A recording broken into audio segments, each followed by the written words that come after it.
नाम नहीं किसान चल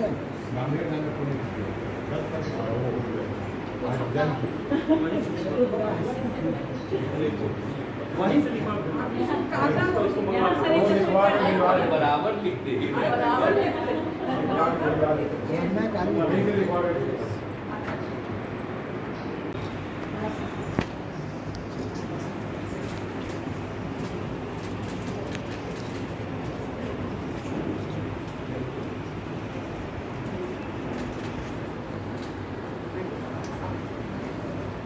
अभी जस्ट हम प्रार्थना करके क्रांति दीदी चल रहा है क्या ठीक है सब ठीक है हाँ आप तो जाओ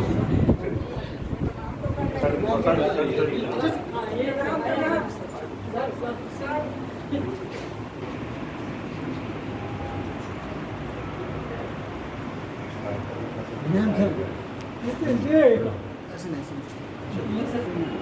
जन्म के बाद या उसके पहले जब भी लोग यहीं पर आते थे आराम करते थे तो सबको ये दिए इसी बेड पर अंतिम सांस ली फिर हमने को भी दे दिया।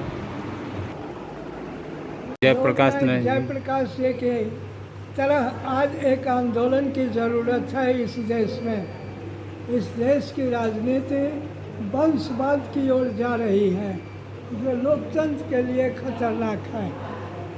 अभी जेपी ही थे जो इंदिरा गांधी को इतना मानते थे बेटी के समान, लेकिन जब लोकतंत्र का सवाल आया तो उन्होंने ठुकरा दिया उनको, छोड़ दिया उनको।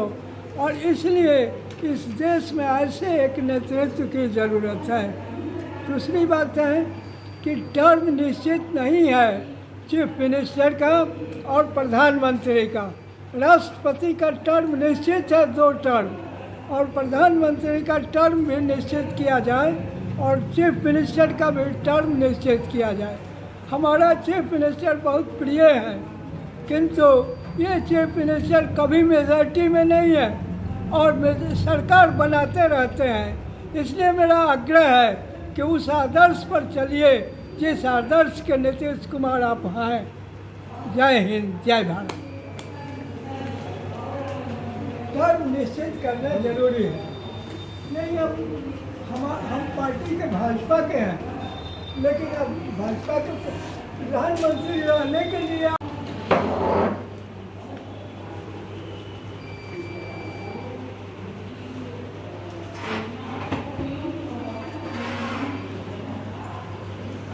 ब्रिटिश सेनानी के अध्यक्ष हैं। हाँ आप जानते हैं, हम इनके साथ हैं और इसके कहने से हमको आला करा पूजा खत्म किए 9:45।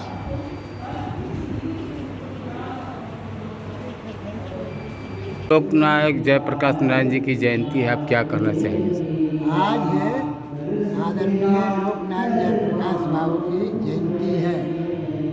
जयप्रकाश बाबू ऐसे एक व्यक्ति थे जो एक ही जीवन में 2 राष्ट्रीय आंदोलन का नेतृत्व किया। उन्होंने 1942 में अंग्रेज़ों के खिलाफ संघर्ष किया और उस समय वो मुंगेर जेल में, सेंट्रल जेल में बंद थे। वहाँ जेल के फाटक तोड़ के वहाँ से निकल के वे बिहार होते हुए नेपाल गए और नेपाल में भारतीय नौजवान को, नेपालियों को इकट्ठा किया, हथियारबंद दस्ता बनाया और कहा कि अंग्रेज़ों को हमें भगाना है। और जब 1974 में हम विद्यार्थियों ने आंदोलन शुरू किया 12 सूत्री मांग के लिए, तो जेपी ने उसका नेतृत्व किया। उस समय उनका उम्र करीब 72-73 साल थे और वो जब इंदिरा गांधी ने तानाशाही लगा दिया तब जेपी ने कहा कि अपना मांग तुम लोग स्थगित कर दो, सिर्फ एक बात के लिए संघर्ष करो, सेव द डेमोक्रेसी, जनतंत्र के लड़ना है। और 4 साल लड़ाई चली, 74, 75, 76, 77 और हिंदुस्तान में जो संविधान को इंदिरा गांधी ने स्थगित कर दिया था। जितने पार्लियामेंट्री डेमोक्रेसी है, जितने संस्था था, सबको बैन कर दिया था। जयप्रकाश बाबू के नेतृत्व में और हम विद्यार्थियों के सहयोग से पुनः इस देश में संविधान 77 में लागू हुआ और पुनः देश में जनतंत्र बहाल हुआ। इसलिए जेपी आज संपूर्ण क्रांति मोर्चा पूरे प्रदेश में, बिहार में और झारखंड में, ये दुर्गा पूजा आज है, आज नवमी है, इसलिए हम लोग कोई बड़ा प्रोग्राम नहीं कर रहे हैं। हर जिला में उनकी मूर्ति के सामने साथी जाएंगे, नमन करेंगे और शपथ लेंगे कि हम लोग उस समय तक बिहार में संघर्ष करते रहे, देश में जब तक तानाशाही रहेगा। हम लोग जो 12 सूत्री मांग था हम लोग का, विद्यार्थियों के वेलफेयर के लिए था, छात्रों की पढ़ाई के लिए, हॉस्टल के लिए, वो महंगाई के लिए, बेरोजगारी, ये सब बातें आज भी है। लेकिन आज नरेंद्र मोदी की सरकार भी आते हैं। पिछले बार अमित शाह आए थे, जेपी के मूर्ति पर तो माला चढ़ाते हैं, लेकिन अमित शाह को ही नहीं लगता है कि जो जेपी ने कहा था उसको कहीं वो लागू कर रहे हैं। वो देखिए बिहार सरकार है या यूपी सरकार है, ऐसे 12-13 राज्य हैं जहाँ की हम लोग को इमरजेंसी में इंदिरा गांधी का बंद किया गया था। ऐसे लोगों को ये क्या बोलता है, ये जेपी सम्मान पेंशन मिलता है।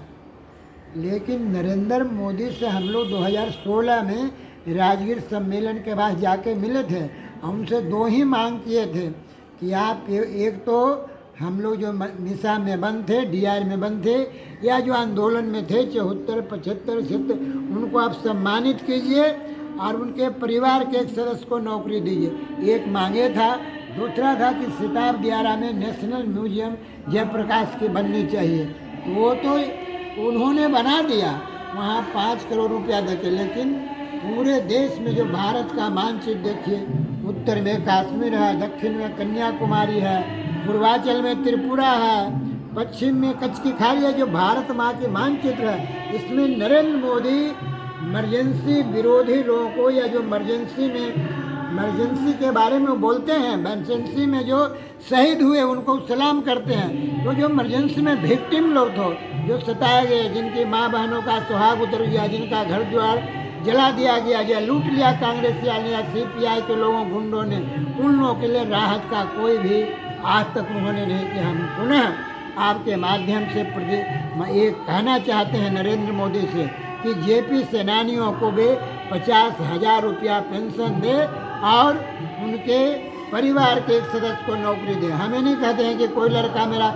मैट्रिक पास है तुम कलेक्टर बना दो, लेकिन केंद्र सरकार में प्रोविजन है नौकरी का, तो आप उस स्तर को उसको नौकरी दीजिए कि आने वाले पीढ़ी इस बात को समझे कि लड़ाई में अगर कोई भाग लेता है उसके नीचे के पीढ़ी को भी मान्यता मिलता है। 1942 में जो अंग्रेजों के खिलाफ भारतीय लोग लड़े थे, गांधी जी के नेतृत्व में, सुभाष बाबू के नेतृत्व में, भगत सिंह के नेतृत्व में या दूसरे नेताओं के नेतृत्व में, उन तमाम लोगों को आज भी सरकार, केंद्र सरकार देती है पैसा, और राज्य सरकार उनके परिवार के, उनके विधवा को, उनके बाल बच्चे को। लेकिन अभी जो 74 में पुनः दूसरी आज़ादी, जेपी ने क्या कहा था, ये दूसरी आज़ादी की लड़ाई है। अगर आज़ादी तुम नहीं लड़ोगे तो इस देश में इंदिरा गांधी के तानाशाही रहेगा। हम लोगों ने उस नौजवानी में BA MA के सब कोई अनपढ़ लड़का नहीं था, सब आंदोलन में पढ़े लिखे थे। मैट्रिक से तो नीचे लड़का था ही नहीं, सब कॉलेज से। हम लोग खुद, मैं BA में पढ़ता था ऑनर्स में, हम लोगों ने परीक्षा छोड़ दिया, कॉलेज छोड़ दिया। 4 साल हम लोगों ने लाठियाँ खाया, गोलियाँ खाया, घर से।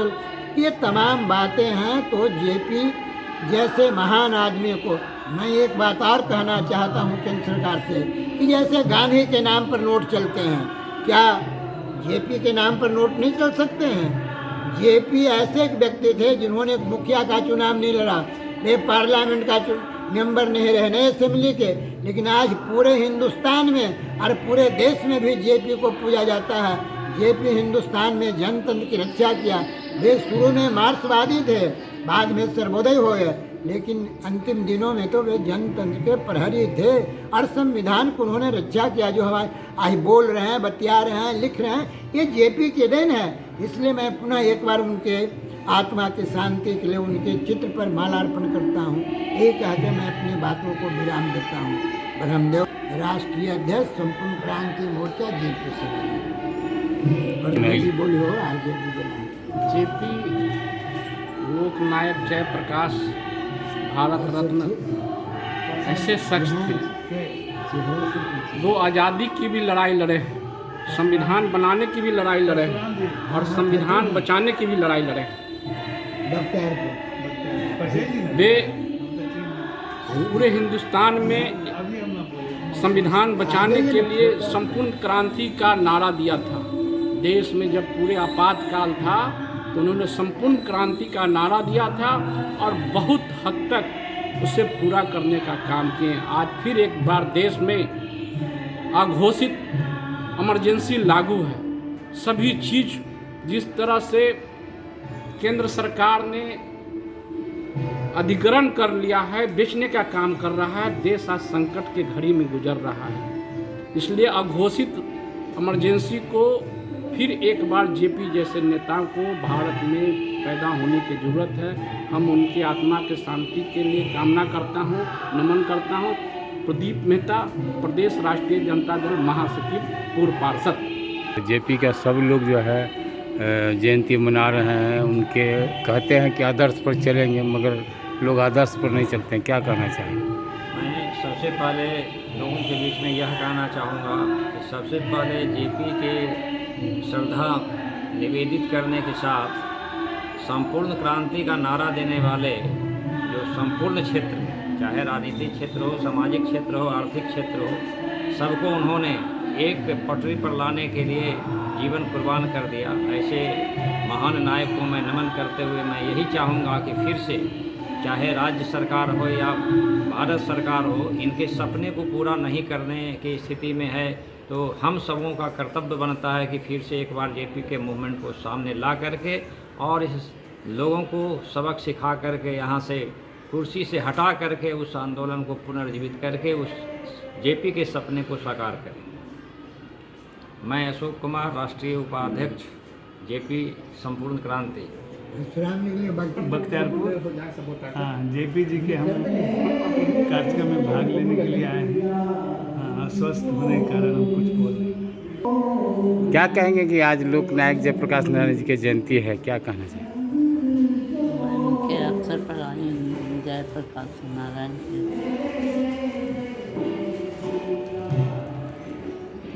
चलिए ना, फोटो हम लोग अनार्पण करते हैं। सब बता